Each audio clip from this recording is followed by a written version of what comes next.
በአፍሪካ ቀንድና በቀይ ባህር ዙሪያ ያለው የኃይል አሰላለፍ አሁን ግልጽ እየሆነ መጥቷል። ዓለም አቀፉ የጥናት ተቋም አሜሪካን ኢንተርፕራይዝ ኢንስቲትዩት አዲሱን የአፍሪካ ቀንድ የኃይሎች አሰላለፍ የሚያሳይ ካርታ ይፋ አድርጓል። በካርታው ላይ ለመመልከት እንደምትችሉት ኢትዮጵያ በሁለት ተቃራኒ ጎራዎች መካከል ታጥራለች። አንደኛው ጎራ ሳውዲ አረቢያ፣ ቱርክ እንዲሁም ግብጽ ያሉበት ሌሎች በርካታ ሀገራትም የሚሳተፉበት ሲሆን ሁለተኛው ጎራ ደግሞ ኢትዮጵያ የተሰለፈችበትና ኤምሬትስና እስራኤል ያሉበት ጎራ ሆኖ እናገኘዋለን። ይህ ካርታ የሚያሳየው ተራ ቀለሞች አይደለም። ይህ ካርታ የሚያሳየው የቀጣዩን 10 ዓመታት የቀጠናችንን እጣ ፋንታ ነው። በምስሉ ላይ እንደምትመለከቱት ካርታው ላይ ሰማያዊ የለበሱት ሀገራትን ተመልከቷቸው። እነዚህ ሀገራት ሳውዲ አረቢያ፣ ግብጽና ቱርክ የሚገኙባቸው፣ ኤርትራ ያለችባቸው፣ ሶማሊያ፣ ጅቡቲ መሰል ሀገራት የሚሳተፉበት የስታትስኮ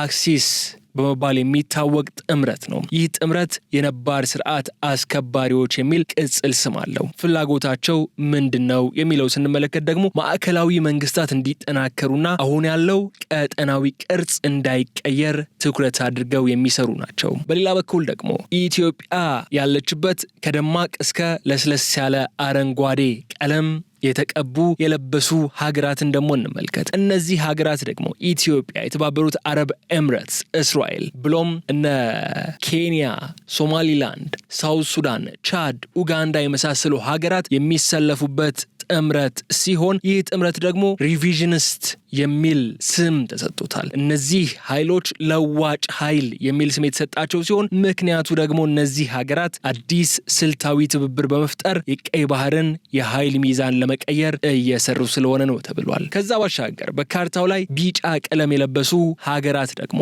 የዚህ ሁለት አክሲስ ወይም ደግሞ የሪቪዥኒስቶችና የስታትስኮ አክሲስ ኃይላት እየተጋጩ ያሉበት ብሎም ከዚህ ቀደም የተጋጩባቸውን አካባቢዎች ያሳያል። የመን ላይ የምናስታውሰው ነው። ሊቢያ ላይ የተከሰተውን የምናውቀው ነው። አሁን ሱዳን ላይ እየሆነ ያለውም የዚህ ሁለት መስመር ግጭት ነው። በሱዳን ላይ እንደምናውቀው ዩናይትድ አረብ ኤምሬትስና ሳውዲ አረቢያ የራሳቸው የሆኑ ኃይላትን እንደሚደግፉ ይነገራል። ይህ የድጋፍ ዝርዝር ላይ ደግሞ በርካታ ሀገራት ይከሰሳሉ፣ ኢትዮጵያን ጨምሮ እነ ቻድ፣ እነ ሊቢያ፣ እነ ግብጽ። እነዚህ ሁሉ ሀገራት በዚህ ጦርነት ላይ እጃቸው አለ በቀጥታም ሆነ በተዘዋዋሪ የሚሉ ክሶች በተደጋጋሚ የምንሰማው ነውና ይህ አዲሱ የአሜሪካን ኢንተርፕራይዝ ኢንስቲትዩት ደግሞ እነዚህ ሶስት ቦታዎች የነዚህ ሁለት አክሲሶች ወይም ጎራዎች የግጭት መሬት ሆኗል እያለን ይገኛል። ታዲያ ይህንን ካርታ ለምን አመጣ ነው? ለኢትዮጵያ ብሔራዊ ጥቅም ይህ የኃይሎች አሰላለፍ ምን ማለት ነው የሚለውን ለመመልከት ስለፈለግን ነው። በካርታው ላይ እንደሚታየው ጎረቤቶቻችን ሱዳንና ሶማሊያ በሁለት ጎሮዎች መሃል እየተገፋፉ ነው። ግብጽና ቱርክ በሶማሊያ በኩል ያላቸው ተጽዕኖ ማደግ ኢትዮጵያን በዲፕሎማሲያዊ መንገድ የመክበብ ስልት አካል ነው። ሪፖርቱ እንደሚለውም ኢትዮጵያ የባህር በር ፍላጎቷን ለማሳካት የምትከተለው መንገድ ከነዚህ የሰማያዊ ቀለም ሀገራት ፍላጎት ጋር በቀጥታ ያጋጫታል። ከነ ሶማሊያ ጋር፣ ከነ ኤርትራ ጋር፣ ከነ ሳውዲ አረቢያ፣ ከነ ግብጽ፣ ከነ ቱርክ ጋር ኢትዮጵያ ፍላጎቷ ከነዚህ ሀገራት ጋር ያጋጫታል ይለናል። ታዲያ ኢትዮጵያ መከበቧን እንዴት ነው የምትሰብረው? መፍትሄው ምንድነው ከተባለ ደግሞ በካርታው ላይ በግልጽ እንደምንመለከተው ያ የአረንጓዴው ጥምረት ወይም አረንጓዴው ስምምነት ውስጥ ነው የምናገኘው። ኢትዮጵያ ከተባበሩት አረብ ኤምሬትስ ጋር ያላትን ጠንካራ ወዳጅነትና የሶማሊላንድን አማራጭ በመጠቀም የመክበብ አጥሩን ለመበጠስ ወሳኝ መንገድ ታገኛለች። ሪፖርቱ እንደሚጠቁመው ደግሞ አሜሪካ የሶማሊላንድን ሁኔታ ዳግም እንድትመለከት እየተደረገ ያለው ግፊት ለኢትዮጵያ ትልቅ ዲፕሎማሲያዊ ድል ይዞ ሊመጣ ሊሆን ይችላል ብሏል። የአፍሪካ ቀንድ ፖለቲካ የቼዝ ጨዋታ ነው። እያንዳንዱ እርምጃ የህልውና ጉዳይ ነው። ስለዚህ በዚህ ጉዳይ ላይ በሰፊው እንነጋገራለን። የተለያዩ መረጃዎችንም አጋራችኋለሁ። እናንተስ ግን ምን ትላላችሁ? ኢትዮጵያ በዚህ በሁለቱ ጎራዎች ሽኩቻ መሃል ጥቅሟን የምታስከብረው እንዴት ነው? ሐሳባችሁን በኮመንት አጋሩኝ። ቪዲዮውን ላይክ፣ ሼር ማድረጋችሁን እንዳትረሱ። የገበያ ሚዲያን የዩቲዩብ ገጽንም ሰብስክራይብ ማድረጋችሁን እንዳትዘነጉ።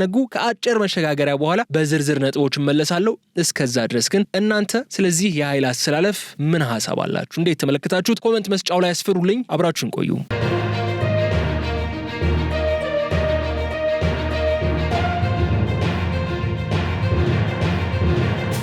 ወደ ሪፖርቱ ከመግባታችን በፊት ይህ አሜሪካን ኢንተርፕራይዝ ኢንስቲትዩት ያዘጋጀው ጥናታዊ ጽሑፍ ፎልት ላይንስ ኢን ዘ ሆርን ኦፍ አፍሪካ በሚል የተዘጋጀ ጥናታዊ ጽሑፍ ሲሆን ከ100 በላይ ገጾችን የያዘ ነው። ይህንን ጽሑፍ ሲያዘጋጅ አሜሪካን ኢንተርፕራይዝ ኢንስቲትዩት ከ600 በላይ የሆኑ የተለያዩ ምንጮችን ዳሷል። ይህንን ጥናታዊ ጽሑፍ ለማዘጋጀት ይህ ጥናታዊ ጽሑፍ ለፖሊሲ አዘጋጆች፣ ለተለያዩ መሪዎች፣ ለወታደራዊ እንዲሁም የስለላ ተቋማት እንደ ግብአት ሆኖ እንዲያገለግል የተዘጋጀ ጥናታዊ ጽሑፍ ነው። የአሜሪካን ኢንተርፕራይዝ ኢንስቲትዩት ክሪቲካል ትሬትስ ፕሮጀክት የሚባል ፕሮጀክት አለ እዚህ ኢንስቲትዩት ውስጥ። የዛ ባልደረቦች የሆኑት ሊያም ካርና ማይክል ዲአንጀሎ ናቸው ያዘጋጁት። ይህ ጥናት የአፍሪካ ቀንድ ዳግም በታላላቅ ኃይሎች የፍላጎት ፍጭት እየተናወጠ እንደሚገኝ ያትታል። ይህ ታዋቂ የአሜሪካ የጥናት ተቋም AEI ወይም አሜሪካን ኢንተርፕራይዝ ኢንስቲትዩት በቅርቡ ያወጣው ሪፖርት ይህንን ቀጠና ፎልት ላይንስ ወይም የስብራት መስመሮች ሲል ነው የጠራው። ይህ ስያሜ ታዲያ ዝም ብሎ የተሰጠ አይደለም። ልክ የምድር ንዝረት ከመፈጠሩ በፊት ውስጥ ለውስጥ የሚከሰት ስንጥቅ አለ። ይህ ቀጠናም በማይታዩ ግን ደግሞ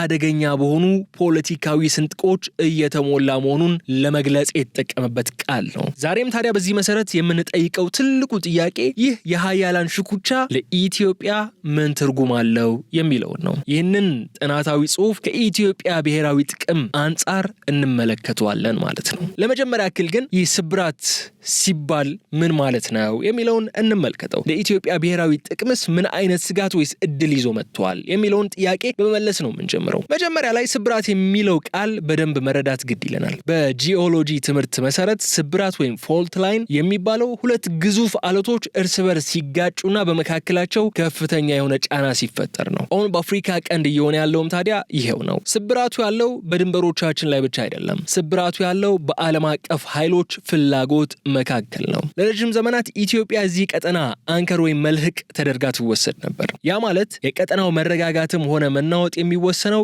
በኢትዮጵያ ጥንካሬ ላይ ነበር። አሁን ግን ይህ ሪፖርት እንደሚያስጠነቅቀው ከሆነ ያ መልህቅ እየተገፋ እንደሆነ ነው። ሪፖርቱ የባህረ ሰላጤው ሀገራት ቱርክና ምዕራባውያን በተለይ ደግሞ በቀጠናው ያላቸውን የበላይነት ለማስከበር በሚያደርጉት ሩጫ ኢትዮጵያን እንደ ማዕከል፣ ኢትዮጵያን እንደ አጋር ከማየት ይልቅ እንደ ተገዳዳሪ እያዩዋት መጥቷል ይላል። ይህ ለኢትዮጵያ ብሔራዊ ጥቅም ሁለት ትርጉም ነው የሚሰጠው። የመጀመሪያው የውጭ ኃይሎች በሶማሊያ በሱዳንና በኤርትራ በኩል የሚያደርጉት የማያቋርጥ ጣልቃ ገብነት በቀጥታ የኢትዮጵያን የደህንነት ቀለበት እያጠበበው ስለመሆኑ ነው። ሁለተኛው ደግሞ ኢትዮጵያ ቀደም ሲል የነበራትን ብቸኛ ቀጠናዊ ተጽዕኖ ፈጣሪነት አሁን ከሌሎች አዳዲስ ተዋናዮች ጋር እንድትጋራ የሚያስገድድ ነው። ስለዚህ ዛሬ ሀሳብ የምንለዋወጠው ኢትዮጵያ በእነዚህ ስንጥቆች ውስጥ ሳትቀበር እንዴት በብልሃት አልፋ ብሔራዊ ጥቅሟን በተለይም የባህር በር ፍላጎቷንና የውስጥ ደህንነቷን ማስከበር ትችላለች በሚለው ነጥብ ላይ ይሆናል። የኤኢአይ ሪፖርት በግልጽ እንደሚያስቀምጠው የእነዚህን ስብራቶች ይበልጥ እያሰፉ ያሉት ተዋናዮች በአንድ ወቅት የማይነጣጠሉ ወዳጅ የነበሩት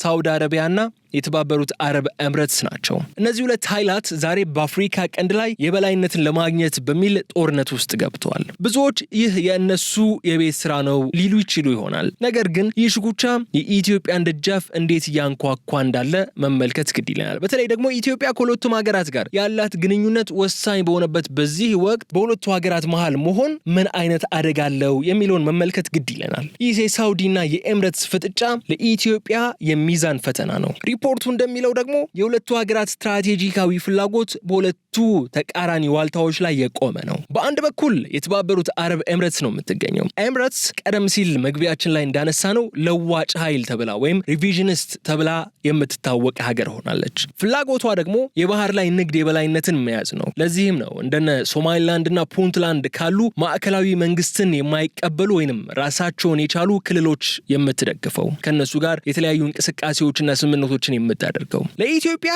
ይህ ትልቅ እድል ነው። ምክንያቱም የባህር በር ጥያቄያችን የሚሳካው በእነዚህ ክልሎች በኩል ሊሆን ስለሚችል ነው። ኤምሬትስ በኢትዮጵያ ውስጥ ያላትን ኢንቨስትመንትና የፖለቲካ ድጋፍ ለብሔራዊ ጥቅማችን ትልቅ ግብአት ነው። በሌላኛው በኩል ደግሞ ሳውዲ አረቢያ እናገኛለን። ሳውዲ አረቢያ ስታትስኮ ወይንም ነባር ስርዓት አስከባሪ ናት። ሳውዲ የምትፈልገው የቀይ ባህር ዳርቻ አገራት ማዕከላዊ መንግስታቸው የጠነከረ እንዲሆን ነው። ለዚህም ነው ከግብፅና ከቱርክ ጋር በመተባበር የሶማሊያን ማዕከላዊ መንግስት ለማጠናከር ለማጠናከር ደፋ ቀና የምትለው። እዚህ ጋር ነው ታዲያ ለኢትዮጵያ አደጋው የሚጀምረው። የሳውዲ ፍላጎት ከሞቃዲሾ ጋር መወገን ከሆነ ይህ የኢትዮጵያን የባህር በር ፍላጎት በቀጥታ የሚገዳደር ነው። እዚህ ጋር አንድ ነጥብ እናንሳ። ሳውዲ አረቢያ አሁን ኢትዮጵያን የመክበብ ስልት ውስጥ የገቡ ከሚመስሉ ሀገራት ማለትም እንደነ ግብጽ ማለት ነው ከነሱ ጋር በትብብር እየሰራች ነው። ይህ ማለት ኢትዮጵያ የኤምሬትስ ወዳጅ ስለሆነች ብቻ ሳውዲ አረቢያ እንደ ስጋት እያየቻት ነው ለማለት ያስችላል።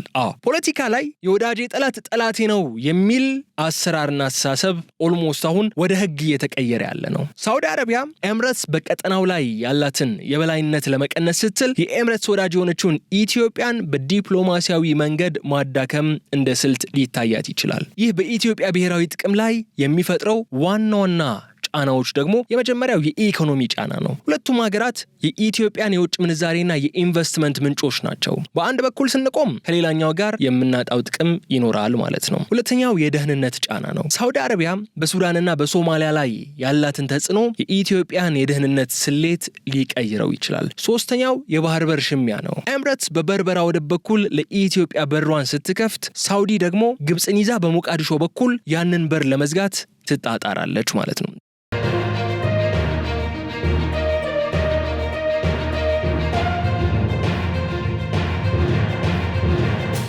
ስለዚህ ኢትዮጵያ የኤምሬትስን ድጋፍ ሳታጣ ሳውዲ አረቢያን ደግሞ ጠላት ሳታደርግ የምታልፍበት የዲፕሎማሲ ጥበብ ወይም ሶፊስቲኬትድ ዲፕሎማሲ ያስፈልጋታል። በዚህ ሽኩቻ መሃል ተጠቂ ላለመሆን የራስን ብሔራዊ ጥቅም ያስቀደመ ገለልተኛ የሆነ አካሄድ ወሳኝ ነው ማለት ነው። የኤኢአይ ሪፖርት አንድ እጅግ አስገራሚና ምናልባትም የኢትዮጵያን ዲፕሎማሲ ሊቀይር የሚችል ነጥብም አንስቷል። ይህም የሶማሊላንድ እውቅና ጉዳይ ነው። ኢትዮጵያ ከሶማሊላንድ ጋር የመግባቢያ ስምምነት ከተፈራረመ በኋላ ቀጠናው በእሳት እንደተላበሰ እናውቃለን። ነገር ግን ይህ ሪፖርት አሜሪካና ሌሎች ምዕራባውያን ለሶማሊላንድ እውቅና መስጠት ሊኖርብን ይችላል የሚል አዲስ የፖሊሲ አቅጣጫ እያሳዩ መሆኑንም ይጠቁማል። ይህ ለኢትዮጵያ ምን ትርጉም ነው ያለው? ለዘመናት የቆየው የባህር በር ጥማታችን በዚህ ስብራት ውስጥ ሊረካ ይችላል ወይ? ሌላኛው ጥናቱ የሚመልሰው ጥያቄ ነው። ሪፖርቱ አንድ እውነታን በግልጽ አስቀምጧል። እሱም የአንድ ሶማሊያ ፖሊሲ እየከሰመ መሆኑ ነው። በአንድ በኩል እንደ ሳውዲ አረቢያ፣ ቱርክና ግብጽ ያሉ ሀገራት ሞቃዲሾን በማጠናከር የኢትዮጵያን የባህር በር ፍላጎት ለማነቅ ሊጠቀሙት ይፈልጋሉ።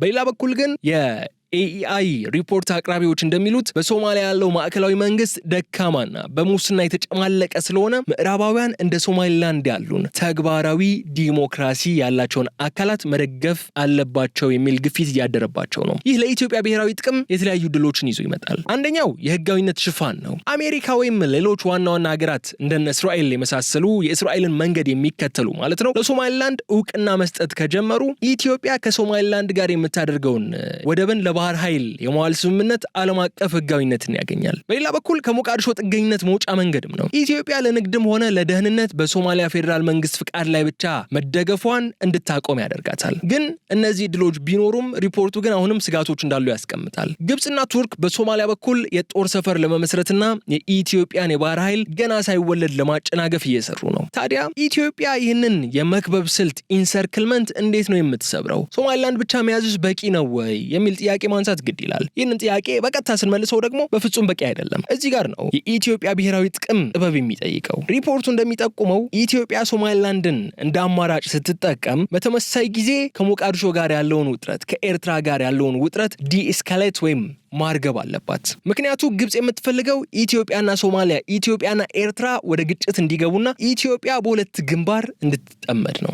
ኢትዮጵያ የባህር በር ጥቅሟን ለማስከበር አንደኛ ከሶማሊላንድ ጋር ያለውን ስምምነት ወደ ተግባር መለወጥ፣ ሁለተኛ በአሜሪካና በተላላቅ አገራት ዘንድ ይህ ስምምነት ቀጠናውን ያረጋጋል እንጂ አያፈርስም የሚል ጠንካራ የዲፕሎማሲ ዘመቻ ማድረግ፣ ሶስተኛ የተባበሩት አረብ ኤምሬትስ በሶማሊላንድ ላይ ያላትን ተጽዕኖ ለኢትዮጵያ የደህንነት ጋሻ እንዲሆን መጠቀም ይኖርባታል። ይህ ማለት የኢትዮጵያ የባህር በር ጥያቄ አሁን ከቀይ ባህር ጂኦፖለቲካ ጋር ሙሉ በሙሉ ተሳስሯል ማለት ነው። ካልበለጥን፣ ካልነቃን፣ ካልሮጥን የምንበለጥበት የምንቀደምበት ወቅት ላይ ነው የምንገኘው። ሪፖርት የሚያሳየን የኃይል ሚዛኑ እየተለወጠ መሆኑን ነው። ኢትዮጵያ ታላቅ አገር ሆና መቀጠል የምትችለው ግን የባህር ኃይልና የወደብ ባለቤት መሆን ስትችል ብቻ ነው። ይህ የስብራት መስመርም የባህር በር እድላችንን ሊከፍትልን ይችላል። ካልተጠቀምንበት ግን ለዘላለም ደግሞ ተዘግቶብን እንድንቀር ሊያደርግ የሚችል አጣብቂኝ ውስጥ የሚከቱ ወቅት ላይ ያለነው። የኤኢአይ ሪፖርት እንደሚለው በአፍሪካ ቀንድ አዲስ ወታደራዊ ግንባር እየተፈጠረ ነው። ቱርክና ግብጽ ምንም እንኳን በሌሎች ጉዳዮች ላይ ባይስማሙም፣ በሌሎች ሀገራት በሌሎች ጥቅሞች ላይ የሚጋጩ ቢሆንም በሶማሊያ ጉዳይ ላይ ግን አንድ የጋራ ጠላት ያገናኛቸው ነው የሚመስሉት። ቱርክ ከሶማሊያ ጋር የ10 ዓመት የባህር ኃይል ጥበቃ ስምምነትን ተፈራርማለች። ግብጽ ደግሞ ጦርና የጦር መሳሪያን ወደ ሞቃዲሾ እያጋዘች ነው። ይህ ሁኔታ ተደጋጋሚ ያነሳነውን ኢትዮጵያን የመክበብ ስልት አንድ አካል ነው። ኢትዮጵያ በአንድ በኩል ከግብጽ በህዳሴ ግድብ፣ በሌላ በኩል ደግሞ ከቱርክና ሶማሊያ ጋር በባህር በር ጉዳይ፣ ከኤርትራ ጋር ያለው ጉዳይም የምናውቀው ነው። ይህንን የመክበብ አጥር እየጠነከረ ባለበት በዚህ ወቅት እንዴት ነው የምንሰብረው? ይህ ሁኔታ በትክክልም ስትራቴጂካዊ መከበብ ነው። ሪፖርቱ ይህንን የነባር ስርዓት ጥምረት ወይም ስታትስኮ አሊያንስ ሲል ነው የሚገልጸው። ግብጽና ቱርክ ለየብቻቸው የራሳቸው ፍላጎት ቢኖራቸውም ኢትዮጵያ በቀይ ባህር ላይ ያላትን ተጽዕኖ ለመግታት ግን አንድ ግንባር ላይ ተሰልፈዋል። ግብጽ ለዘመናት የምትከተለው ፖሊሲ ኢትዮጵያ ወደ ውጭ እንዳትመለከት፣ የውስጥና የጎረቤት እሳት ውስጥ ማቆየት የሚል ነው። አሁን ሶማሊያ ውስጥ የጦር ሰፈር መመስረት የፈለገችው ግብጽ ሶማሊያን ስለወደደች ሳይሆን በኢትዮጵያ ላይ ሁለተኛ ግንባር ለመክፈት ስለምትፈልግ ነው። ቱርክ ደግሞ የባህር ኃይል ስምምነቱን የተጠቀመችው በቀጠናው ብቸኛ የደህንነት ዋስትና ሰጪ ሆና ለመታየት ነው። ይህ ለኢትዮጵያ ብሔራዊ ጥቅም ደግሞ ቀጥተኛ ስጋት ነው። ታዲያ ኢትዮጵያ በዚህ መሃል ዝም ብላ ነው የምትመለከተው ወይ ካላችሁን ግን አይ ኢትዮጵያ ዝም ብላ አትመለከትም፣ ዝም ብላም እያየች አይደለም እላችኋለሁ። ዝምም ማለት የለባትም። ይህን አጥር ለመስበር ኢትዮጵያ 3 ስልቶችን በዋነኛነት መከተል ይኖርባታል።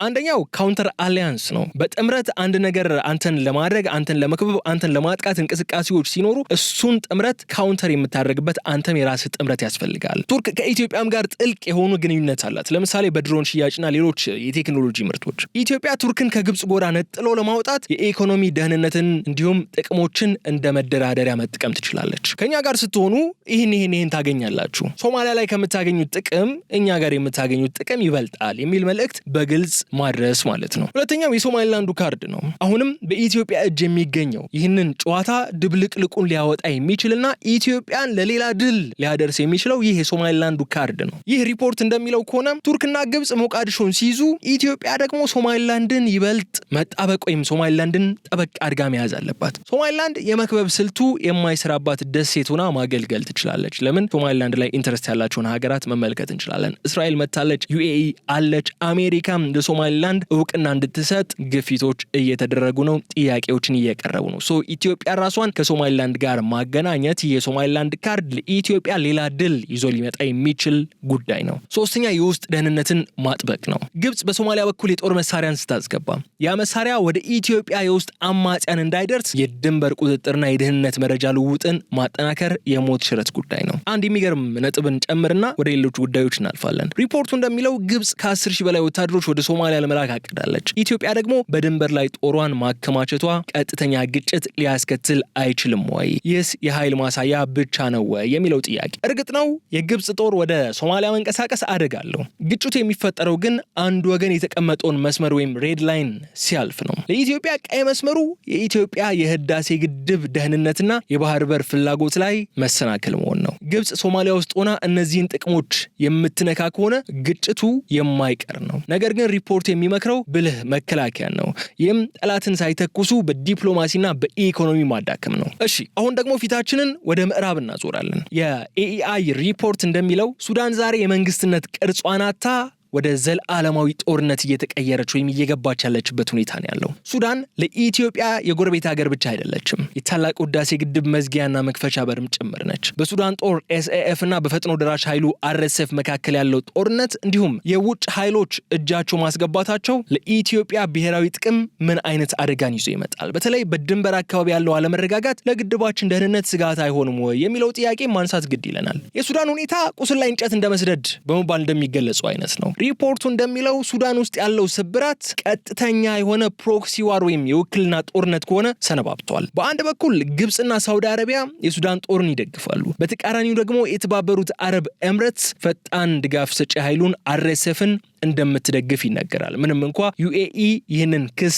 በተደጋጋሚ ብታጣጥልም ማለት ነው። ይህ ለኢትዮጵያ ብሔራዊ ጥቅም አራት ዋና የሆኑ ታላላቅ ስጋቶችን ይዞ ብቅ ይላል። የመጀመሪያው የግድቡ ደህንነት ነው። ግድቡ የሚገኘው ከሱዳን ድንበር ጥቂት ኪሎ ሜትሮች ርቆ ነው። በሱዳን በኩል ያለው ቁጥጥር ሲላላ ጸረ ኢትዮጵያ ኃይሎች ወይም አሸባሪዎች ግድቡን ለማጥቃት ሱዳንን እንደመነሻ ሊጠቀሙባት ይችላሉ። ሁለተኛ የስደተኞች ፍልሰት ነው። በሚሊዮን የሚቆጠሩ ስደተኞች ወደ ኢትዮጵያ መግባታቸው በሀገሪቱ ኢኮኖሚና የጸጥታ ላይ ትልቅ ጫናን ይፈጥራል። ሶስተኛው ደግሞ የመሳሪያ ዝውውር ነው። ሪፖርቱ እንደሚያመላክተው ከሆነ በሱዳን በኩል የሚፈሰው ህገወጥ የጦር መሳሪያ በቀጥታ ኢትዮጵያ ውስጥ ወዳሉ የታጠቁ ኃይሎች ሊገባ የሚችልበት እድል ሰፊ ነው። ይህ ደግሞ የኢትዮጵያን የውስጥ ሰላም ለማደፍረስ ትልቅ ሚናን ሊጫወት ይችላል። አራተኛው የፋሽቃ ጉዳይ ነው። በሁለቱ ሀገራት መካከል ያለው የድንበሩ ዝግብ በሱዳን አለመረጋጋት ምክንያት ይበልጡ ስብስብ እየሆነ የመጣበት ጊዜ ላይ እንገኛለን። እዚህ ጋር አንድ ነጥብ ላንሳ። ሪፖርቱ የውጭ ኃይሎች ሱዳንን በመጠቀም በኢትዮጵያ ውስጥ ጉዳይ ላይ ጣልቃ ሊገቡ እንደሚችሉ ነው የሚጠቁመው። ለምሳሌ ግብጽ የሱዳን ጦርን በመደገፍ በምላሹ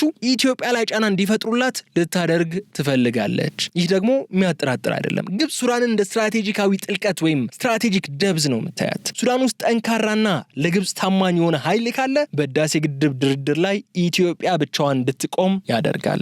ኢትዮጵያ ይህንን ለመከላከል ምን ማድረግ አለባት? የመጀመሪያው ሚዛናዊነትን መጠበቅ ነው። በሱዳን ተፋላሚ ኃይሎች መካከል ወገን አለመያዝ፣ አሁን ኢትዮጵያ እየሄደችበት ያለችው መንገድ ማለት ነው። ኢትዮጵያ ሁለቱንም ወገኖች ወደ ሰላም ጠረጴዛ የምታመጣ ገለልተኛ አስታራቂ ሆና መታየት አለባት በዚህ ጦርነት ላይ። ሌላኛው የድንበር ጥበቃውን ማጠናከር ነው። በምዕራብ በኩል ያለውን ወታደራዊ ዝግጁነት ማጠናከርና ከጎረቤት ሀገራት ጋር የመረጃ ልውውጥን ማድረግ። ሶስተኛው ቀጠናዊ ትብብር ነው። የሱዳን ቀውስ ዓለም አቀፍ መፍትሄ እንዲያገኝ በኢጋድና በአፍሪካ ህብረት በኩል ጠንካራ ተጽዕኖ መፍጠር ትችላለች ኢትዮጵያ። ባጭሩ ግን ሱዳን ስትታመም ኢትዮጵያ አብራ ታዝናለች። ስለሆነ የሱዳን መፈራረስ ለኢትዮጵያ ብሔራዊ ጥቅም ትልቅ አደጋ አለው። የሱዳን ስብራት ካልተጠገነም የአፍሪካ ቀንድ የመፈራረስ አደጋ ወይም ይሄ ዶሚኖ ኢፌክት የምንለው ሊያጋጥመው እንደሚችል ይገልጻል። ኢትዮጵያ የራሷን ሰላም ለማስጠበቅ የሱዳንን ሰላም ለመጠበቅ ልትሰራ ይገባል። የፈራረሰች ሱዳን ለኢትዮጵያ ብሔራዊ ጥቅምና ደህንነት ጠቃሚ ስላልሆነች ማለት ነው።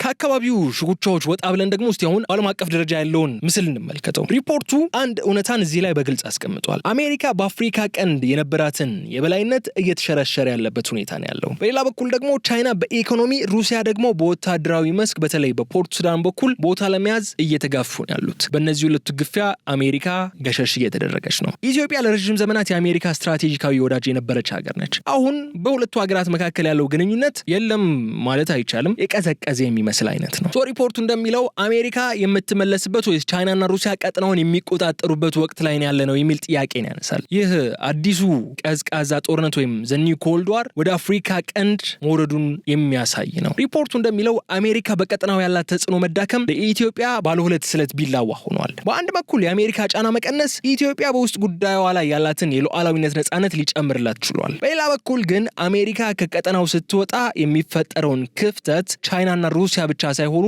እርስ በርስ የሚጋጩ የባህረ ሰላጤው ሀገራትም ሊሞሉት እየሞከሩ መሆናቸው አስጊ አድርጎታል። እነዚህ ሶስት ሀያላን ለኢትዮጵያ ያላቸው ትርጉም የተለያየ ነው። አሜሪካ አሁንም ቢሆን የዓለም የፋይናንስና የዲፕሎማሲ የበላይ ናት። ኢትዮጵያ ከዓለም ባንክና ከአይኤምኤፍ ጋር የምታደርገውን ግንኙነት በአሜሪካ መልካም ፍቃድ ላይ የተመሰረተ ስለሆነ በጣም እጅግ አስፈላጊ ሀገር ነች። ቻይና የኢትዮጵያ ትልቁ የብድርና የመሰረተ ልማት አቅራቢ ነች። ቻይና በቀጠናው የምትፈልገው መረጋጋትን ነው። ምክንያቱም ደግሞ ንግዷ እንዲቀጥል፣ ተበዳሪዎቿ ብድራቸውን እንዲከፍሉ ስለምትፈልግ። ሩሲያ በወታደራዊ መስክና በጸጥታው ምክር ቤት ድምጽ የመስጠት ሚናዋ ለኢትዮጵያ ወሳኝ ነው። በተለይም በምዕራባውያን ጫና ሲበዛ ሩሲያ እንደ መከላከያ ጋሻ ሆና ታገለግላለች። ግን ሪፖርቱ እንደሚለው አሜሪካ ለሶማሊላንድ እውቅና መስጠትን እንደ ስትራቴጂካዊ ካርድ ልትጠቀምበት ትችላለች። ይህ ከሆነ ደግሞ ኢትዮጵያ ወደ አሜሪካ ጎራ ይበልጥ መጠጋት አለባት ሲባል ግን ይህ መጠጋት እንዴት ነው ቻይናና ሩሲያን ሳያስቀይ የሚደረገው? ትልቁ ጥበብ እዚህ ጋር ነው ያለው። ኢትዮጵያ መልታይ አላይንመንት ወይንም ሁሉንም ወገን የያዘ ዲፕሎማሲ መከተል ግድ ይላታል። ሪፖርቱ የሚመክረው ይህንኑ ነው። አሜሪካ ለቀጠናው ያላትን እይታ እንድትቀይር ግፊት ማድረግን ይመክራል። ኢትዮጵያ ብሔራዊ ጥቅሟን ለማስከበር ከአሜሪካ ጋር በጸረ ሽብር፣ በቀጠናዊ መረጋጋት ላይ አጋርነቷን እያሳየች፣ በኢኮኖሚ ማዕቀብና በውስጥ ጣልቃ ገብነት ላይ ግን ጠንካራ አቋም መያዝ አለባት። ከቻይና ጋር ለወደብ ግንባታና ለኢንዱስትሪ ልማት ያላትን አጋርነት ማሳደግ፣ ከሩሲያ ጋር ደግሞ በጸጥታና በቴክኖሎጂ መስክ ያላትን ግንኙነት ማመጣጠን ግድ ይላታል። ባጭሩ ግን ኢትዮጵያ የማንም ተከታይ መሆን የለባትም የሚለው ሊሰመርበት የሚገባ ነጥብ ነው። ይልቁንም ኢትዮጵያ ማድረግ ያለባት በኃያላን መካከል ያለውን ሽኩቻ ለራሷ ጥቅም እንደ ሌቨሬጅ አድርጋ መጠቀም አለባት። ሪፖርቱ እንደሚለው አሜሪካ ፊቷን ወደ ሶማሊላንድ ካዞረች ኢትዮጵያ ያንን እድል ተጠቅማ የባህር በር ፍላጎቷን ማሳካት አለባት። ይህ ደግሞ ከቻይናም ሆነ ከሩሲያ ጥቅም ጋር በፍጹም የሚጋጭ አይደለም። ይህ ምን ማለት ነው? በኃያላን መሃል መገፋት ብቻ ሳይሆን እድሎችንም መፈለግ እንደሚቻል ማሳያ ነው። የዓለም ፖለቲካም ተለዋዋጭ ስለሆነ እኛም እንደዛው መለዋወጥን ያለብን። የኢትዮጵያን ብሔራዊ ጥቅም የሚከበረው በቋሚ ወዳጅ አይደለም፣ በቋሚ ጥቅም ላይ ስንቆም ብቻ ነው። በባህረ ሰላጤው ሀገራት ሽኩቻ፣ በቱርክና በግብጽ መከበብ፣ በሱዳን መፈራረስና በኃያላን ሀገራት ፍላጎት መሃል ኢትዮጵያ ያለችበትን ይህ ፈታኝ እውነታን ፈትሸናል። ከዚህ ሁሉ የምንረዳው ግን አንድ ትልቅ እውነት አለ። ዓለም የምታከብርህ ጠንካራ ስትሆን እንጂ ትክክለኛ ስትሆን አይደለም። ኢትዮጵያ የባህር በር ጥያቄዋ ትክክል ሊሆን ይችላል። የህዳሴ ግድቡ ፍላጎቷም ፍትሃዊ ሊሆን ይችላል። ነገር ግን ይህንን ፍላጎት ለማስከበር የሚያስችል የውስጥ ጥንካሬና የዲፕሎማሲ ብልሃት ከሌለን ፍትሃዊነታችን ብቻውንም አያድነንም፣ ብሔራዊ ጥቅማችንም አያስከብርልንም። ስለዚህ ኢትዮጵያ ዋና ምሰሶች ላይ የተመሰረቱ የቤት ስራዎቿን መስራት ግድ ይላታል። የመጀመሪያው ውስጥ ሰላምና አንድነትን ማጠናከር ነው። ሁለተኛው ተለዋዋጭና ብልህ የሆነ ዲፕሎማሲን መከተል ነው። ሶስተኛው ደግሞ ስትራቴጂክ ፔሸንስ ወይም ስትራቴጂካዊ ትዕግስት። ቀጠናው በሽኩቻ በተሞላበት በዚህ ወቅት በስሜት ወደ ግጭት መግባት የጠላቶችን ፍላጎት ማሳካት ስለሆነ ኢትዮጵያ እንደ ሀገር ጥቅሟን ለማስከበር ጊዜውን የጠበቀ ብልህና የኃይል ሚዛኑን ያገናዘበ እርምጃ መውሰድ ይኖርባታል። ሪፖርቱ ማጠቃለያው ላይ ኢትዮጵያ እንደገና የቀጠናውን መልህቅ መሆን ትችላለች የሚል ተስፋን ይጥላል። ለዚህ ደግሞ የኢትዮጵያ መንግስት ብቻ ሳይሆን እያንዳንዱ ዜጋና ምሁር ሊገነዘበው የሚገባ አንድ ጉዳይ አለ፣ ዋና ጉዳይ። እሱም ብሔራዊ ጥቅምን ማስቀደም የሚለው አስተሳሰብ ነው። ፖለቲካዊ ልዩነቶች እንደተጠበቁ ሆነው በአገራዊ ህልውናና በብሔራዊ ጥቅም ላይ አንድ መሆን ይጠበቅብናል። የአፍሪካ ቀንድ ስብራት፣ ለደካሞች ጥፋት፣ ለጠንካሮች ግን አዲስ እድል ነው። ይህንን እድል ኢትዮጵያ ተጠቅማ ለቀጣዩ ትውልድ የምትሆን የታፈረችና የተከበረች አገር የመገንባት ታሪካዊ አደራ አለባት።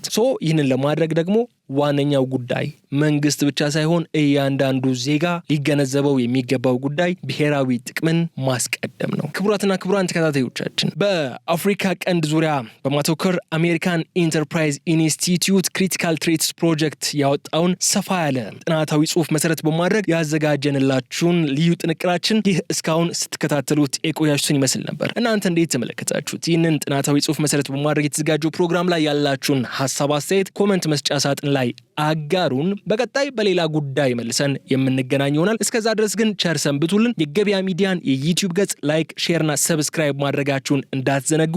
ሰላም።